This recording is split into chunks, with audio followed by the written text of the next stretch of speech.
50-এর মধ্যে থাকতে পারে হয়তো। বাজেট তো সীমাবদ্ধ থাকে না, সবাই তো দেখি পাকিস্তানিটা নিচ্ছে। এখনো করি নাই, তো আজকে দেখতে আসছি।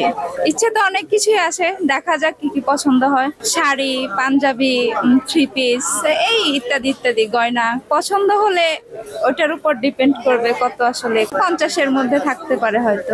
আমি তো বরাবর গিফট দেই, উল্টা আমি গিফট পাই, তো ওরকম কোনোই নাই যে পাবো কি দেবো।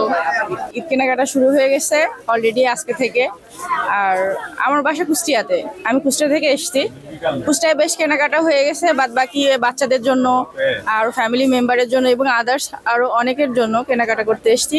ইনশাল্লাহ আজকে মোটামুটি কেনাকাটা করে ব্যাক। দেশ জুড়ে তোলপাড় ওয়ালটন ফ্রিজ কিনে আপনিও হয়ে যেতে পারেন মিলেনিয়ার।